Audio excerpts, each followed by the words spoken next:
warahmatullahi wabarakatuh. Halo semuanya, selamat datang di video pembelajaran dengan mata kuliah Kapita Selekta IPA dengan dosen pengampu yaitu Ibu Tuti Lestari SSI MSI. Sebelumnya perkenalkan, saya Dea Febriani dengan NIM 21231006. Pada video kali ini saya mengambil kasus yaitu mengenai perjalanan Cristiano Ronaldo sebagai pemain sepak bola untuk kembali bereaksi setelah mengalami cedera ACL atau Anterior Cruciate Ligaments. Cristiano Ronaldo merupakan salah satu pemain sepak bola yang terkenal dan dianggap sebagai salah satu yang terbaik dalam sejarah olahraga. Namun, ketika bermain di final Piala Eropa pada tahun 2016, Cristiano Ronaldo mengalami cedera lutut sehingga dirinya dipaksa keluar. Cedera yang dialaminya tersebut mengalami sobekan di ACL-nya, di mana tim medis telah melakukan pemeriksaan kepada sang pemain yang mengharuskan dirinya menjalani pengobatan cedera lutut ACL tersebut. Cristiano Ronaldo adalah salah satu dari sekian banyak pemain sepak bola yang mengalami cedera ACL. Salah satu momen cedera ACL Cristiano Ronaldo yang paling diingat ketika dirinya dilanggar oleh Dimitri Payet di final Piala Eropa pada tahun 2016. Cedera ini merupakan suatu keadaan yang serius dan dapat mempengaruhi karir seorang atlet secara signifikan. Meskipun cedera ACL dapat menjadi tantangan yang besar bagi seorang atlet, banyak pemain sepak bola yang terkenal, contohnya yaitu seperti Ronaldo, telah berhasil pulih dari cedera ini dan kembali bermain dengan sukses. Dengan dukungan tim medis dan kerja keras dalam rehabilitasi, Cristiano Ronaldo memiliki peluang untuk pulih sepenuhnya dan melanjutkan karirnya yang gemilang dalam sepak bola. Tahukah teman-teman apa yang dimaksud dengan cedera ACL? Nah, cedera ACL atau yang biasa disebut dengan ligamen carnier anterior adalah cedera pada sendi lutut yang mempengaruhi ligamen yang menghubungkan tulang paha dengan tulang betis. ACL adalah salah satu ligamen yang terletak di dalam lutut yang berfungsi untuk menjaga stabilitas dan kekuatan sendi. Cedera ACL terjadi ketika ligamen ini robek ataupun rusak akibat trauma atau tekanan yang berlebihan pada lutut. Cedera ini umumnya terjadi selama olahraga yang melibatkan perubahan arah yang secara tiba-tiba, pendaratan yang salah, atau bahkan benturan langsung pada lutut. Dapat teman-teman lihat pada gambar, yaitu penampakan ACL yang normal dengan ACL yang mengalami cedera. Apa sih penyebab dari cedera ACL? Cedera ACL pada umumnya disebabkan oleh trauma atau tekanan berlebihan pada lutut. Berikut ini adalah beberapa faktor yang dapat menyebabkan cedera ACL. Yang pertama yaitu gerakan tiba-tiba dan perubahan arah. Cedera ACL sering terjadi saat olahraga yang melibatkan perubahan arah secara tiba-tiba. Contohnya yaitu pada sepak bola, basket, tenis, atau ski. Ketika seseorang bergerak dengan cepat atau tiba-tiba berubah arah, maka ligamen ACL dapat mengalami tekanan berlebihan dan dapat mengalami robekan atau bahkan rusak. Yang kedua yaitu pendaratan yang salah. Pendaratan yang tidak tepat setelah melompat atau jatuh dapat menyebabkan cedera ACL. Misalnya yaitu jika seseorang mendarat dengan lutut yang terlalu menekuk atau dengan tekanan yang berlebihan pada lutut, ligamen ACL dapat terlalu ditarik dan menyebabkan rusak. Yang ketiga yaitu benturan langsung pada lutut. Benturan langsung pada lutut seperti saat terjadi tabrakan dengan pemain lain atau benda keras dapat menyebabkan cedera ACL. Benturan yang kuat dapat menyebabkan ligamen ACL yang putus atau bahkan robek. Faktor keempat yaitu faktor genetik. Beberapa penelitian menunjukkan bahwa faktor genetik dapat mempengaruhi kekuatan dan kestabilan ligamen seseorang. Jika seseorang memiliki kecenderungan genetik untuk ligamen yang lebih lemah atau rentan, maka kemungkinan cedera ACL dapat meningkat. Yang kelima yaitu ketidakseimbangan otot.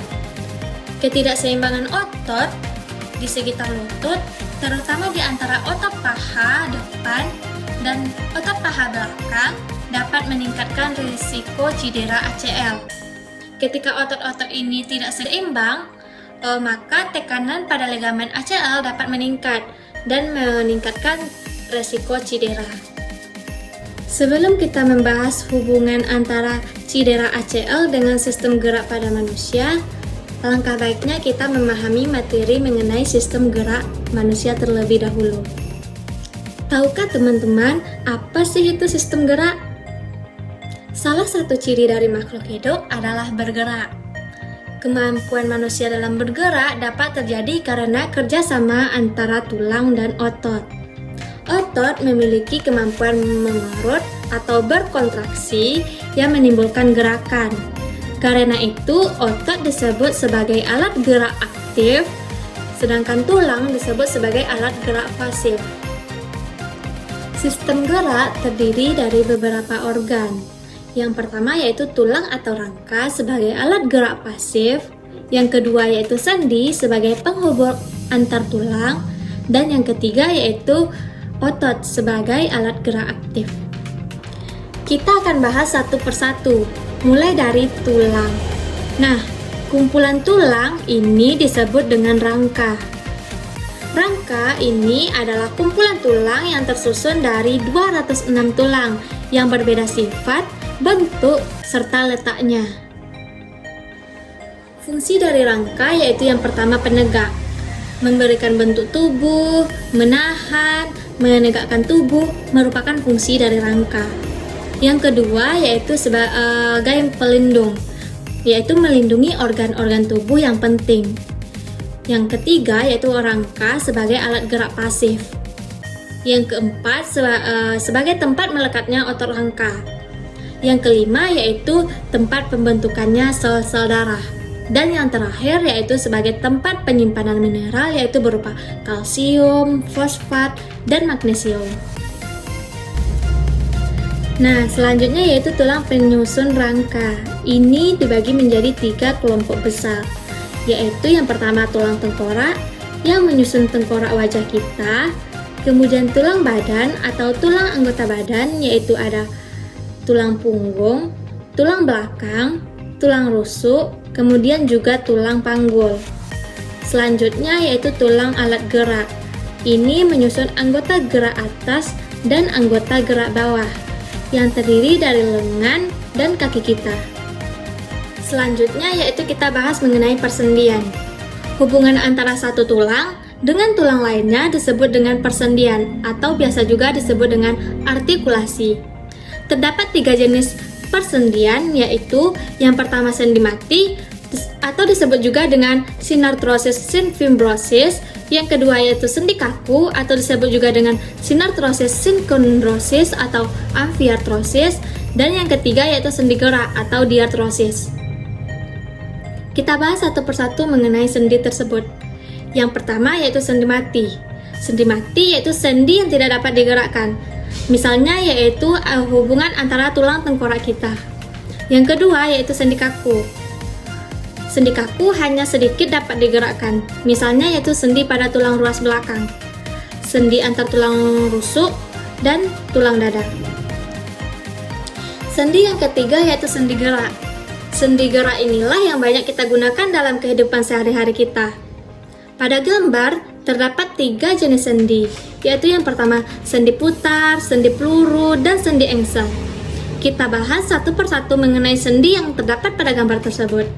Yang pertama yaitu sendi putar. Sesuai dengan gerakannya, sendi ini yaitu berputar. Contohnya yaitu terdapat pada ruang tulang leher kita. Yang kedua yaitu sendi peluru. Sesuai dengan namanya, sendi peluru ini dapat bergerak ke segala arah, yaitu contohnya yaitu pada gelang bahu dan gelang pinggul. Dan yang ketiga yaitu sendi engsel. Seperti engsel pintu, gerakannya yaitu hanya satu arah. Contohnya yaitu pada siku dan pada lutut kita. Sebenarnya sendi-sendi gerak banyak terdapat dalam tubuh kita, namun sini hanya dijelaskan berapa sendi saja. Yang selanjutnya yaitu kita membahas mengenai otot. Otot merupakan alat gerak aktif. Tanpa otot, tulang dan sendi tidak dapat digerakkan. Susunan otot yaitu menempel dan menghubungkan tulang yang satu dengan kulit. 35-40% massa tubuh kita adalah jaringan otot. Kontraksi otot yaitu membuat otot mengerut, sedangkan relaksasi otot yaitu membuat otot mengendur. Otot dibagi menjadi 3 macam. Yang pertama yaitu otot polos, yang kedua yaitu otot rangka atau otot lurik, yang ketiga yaitu otot jantung. Dapat kita bedakan otot-otot tersebut berdasarkan tabel. Yang pertama yaitu berdasarkan bentuknya. Otot polos memiliki bentuk yang gelendong, otot lurik memiliki bentuk yang silindris atau berserabut, dan otot jantung memiliki serabut atau silindris yang bercabang.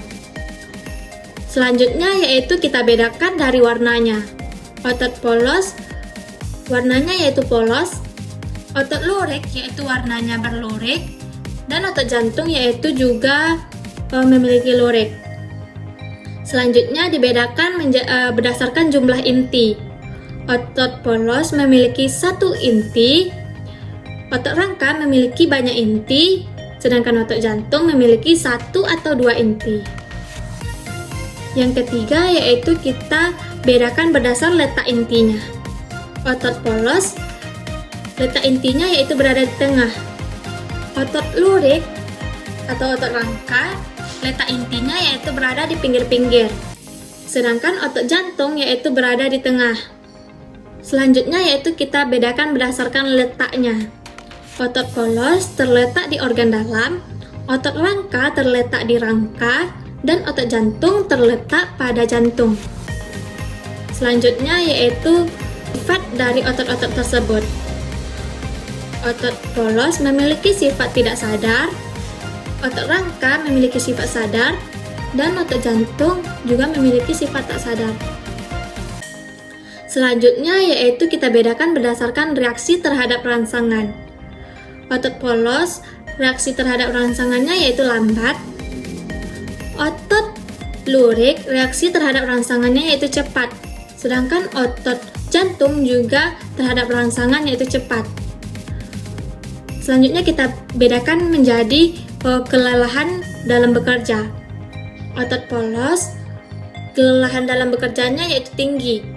Otot rangka yaitu kelelahan dalam bekerja rendah, sedangkan otot jantung kelelahan bekerjanya yaitu sedang. Untuk gambarnya dapat teman-teman lihat pada tabel berikut. Gambar otot polos, otot rangka, dan otot jantung. Nah, setelah kita membahas mengenai sistem gerak pada manusia, tahu nggak sih teman-teman, apa hubungan antara cedera ACL dengan sistem gerak pada manusia? Sistem gerak pada manusia yaitu melibatkan kerja berbagai struktur dan organ di tubuh yang saling bekerja sama untuk menghasilkan sebuah gerakan. Salah satu bagian penting dari sistem gerak kita adalah sistem muskuloskeletal yang terdiri dari tulang, otot, sendi, dan ligamen. Cedera ACL ini adalah salah satu cedera yang umum terjadi pada sistem gerak pada manusia. Nah, untuk itu mari kita bahas lebih lanjut hubungannya dengan sistem gerak pada manusia. ACL adalah salah satu dari 4 ligamen utama di dalam sendi lutut kita. Ligamen ini berfungsi untuk menjaga stabilitas dan pengaturan gerakan antara tulang paha atau femur dan tulang kering atau tibia yang berada di dalam sendi lutut kita. Ketika ACL mengalami cedera, hal ini dapat mengganggu stabilitas sendi kita pada lutut dan menghambat kemampuan seseorang untuk melakukan gerakan dengan baik. Cedera ACL ini sering terjadi pada olahragawan yang berolahraga yang memerlukan perubahan arah dan gerakan yang secara tiba-tiba. Contohnya yaitu seperti permainan sepak bola, bola basket, ataupun ski. Cedera ACL ini dapat terjadi saat memerlukan gerakan yang memaksa sendi lutut ke arah yang salah atau terlalu jauh, seperti berputar dan berhenti secara mendadak. Dari penjelasan sebelumnya, ACL merupakan salah satu ligamen yang terdapat dalam sendi lutut kita. Ligamen ini berfungsi sebagai struktur pendukung yang penting untuk menjaga stabilitas dan kekuatan pada sendi lutut. Ketika terjadi cedera pada ACL kita, sistem gerak kita dapat terpengaruh. Yang pertama yaitu contohnya stabilitas sendi. ACL berperan penting dalam menjaga stabilitas sendi lutut kita. Cedera ACL ini dapat menyebabkan hilangnya stabilitas pada lutut kita, yang berarti gerakan dan aktivitas fisik yang melibatkan lutut menjadi lebih tidak stabil dan rentan terhadap cedera lainnya. Yang kedua yaitu kontrol gerakan. ACL dapat membantu dalam mengontrol gerakan pada sendi lutut, terutama gerakan rotasi dan lateral.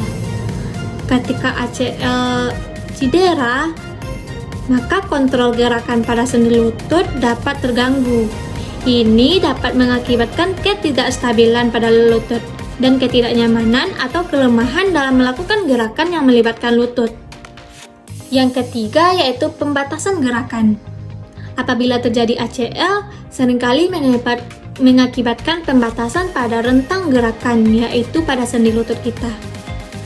Penggerakan atau pemutaran lutut yang berlebihan dapat menyebabkan rasa sakit atau ketidaknyamanan untuk melakukan gerakan dengan bebas. Nah, yang terakhir yaitu mengakibatkan komplikasi pada sistem gerak lainnya.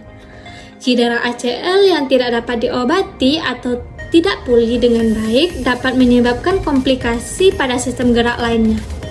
Misalnya, karena ketidakstabilan lutut, beban yang berlebihan dapat ditransfer ke sendi atau otot lainnya, dan dapat menyebabkan cedera atau ketidaknyamanan yang lebih lanjut. Baiklah, sekian dari penjelasan saya. Apabila ada kesalahan, saya mohon maaf.